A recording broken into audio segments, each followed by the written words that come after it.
Sounds like this might be, as Theo told us, some sort of a concession speech for the Jensen camp. I just happened to be on an airplane a year and a half ago, and Scott and Mary Jensen happened to be on that plane.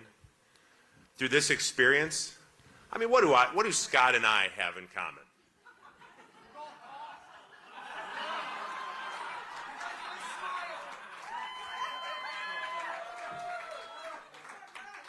I'm fairly young, quite attractive. Scott is old and not. I guess you know what we do have in common? You know what? We both have great wives. That's what we have in common.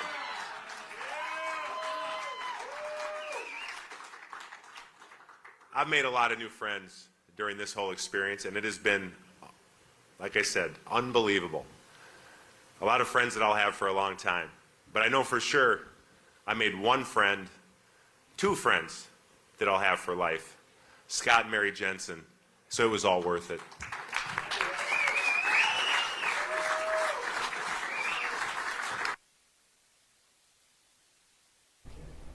All right, it sounds like we lost our feed here. We're hoping to get it back because Scott Jensen is speaking to his supporters there, and they addressed the crowd a while ago. They didn't really concede. They said they were disappointed. And we have sound back. Let's listen in. We shared the common appreciation for the fact that in 2020, he and I had a chance to work together to pass the insulin safety net bill. This morning, I was thinking also of what kind of speech I would be giving. And I sort of landed on 4 words that I thought would be appropriate whether we won or lost. And those words were victory, humility, loss, resilience. And I think that's where we're at. We would have loved to have been victorious. We thought we should be victorious. We thought we spoke to the issues that could really be affected by this election.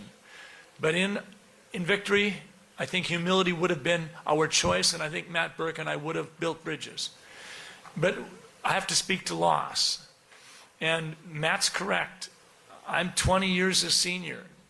So for me, it's incredibly important that as Matt and Adriana go forward, that they demonstrate that kind of resilience that puts them back in the public eye, in the public square. Matt and Adriana, I think it's important to underscore what they've done. The two of them were not satisfied with what was going on in the world of education, so they didn't just talk about it, they went out and started their own school. I think that matters volumes. I think it matters volumes.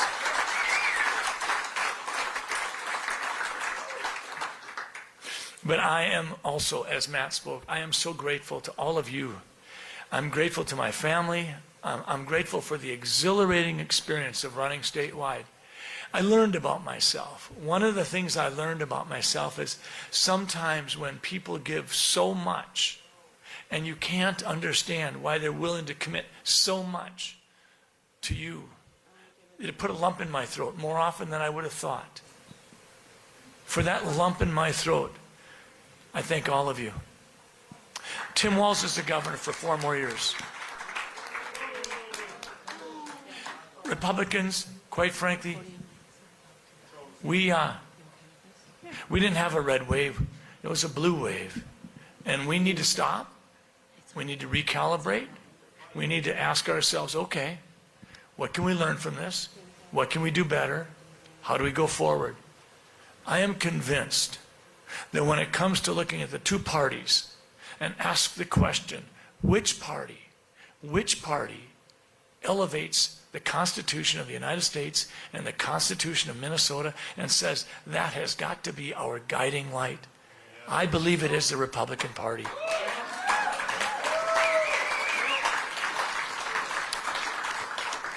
So I just want to say thank you to all of you. I am incredibly grateful for this experience. I'm incredibly grateful for the fact that the woman who stood by me for the last 44 years was a part of this with me together. I asked her this morning, are you glad we ran? And she said, oh, absolutely, win or lose. It's been an incredible experience. Folks, thank you. You've been incredible. Thank you. All right. Scott Jensen there, saying that there was a blue wave, not a red wave. Theo, takeaways from this concession speech? Yeah, well, takeaway number one is it happened. A couple of hours after the race had been called or so. Race was called, if my memory serves, and my memory is getting really foggy at this point, sometime around 10:30 or so. It's now 12:30. He did, before he went up on stage, call Tim Walz and concede in person, I'm told, from the Walz campaign. So that concession call has happened, and then the concession speech happened. Takeaway number two, and you mentioned this as well, that was the line of the night from Scott Jensen. Republicans, we didn't have a red wave, it was a blue wave, Scott Jensen said. And that's true. I mean, he's going to go down losing he's going to look a little bit better than Jeff Johnson did 4 years ago, but not much. Jeff Johnson lost by 11 percentage points, and he's likely going to lose by the mid to high single digits. So this wasn't particularly close.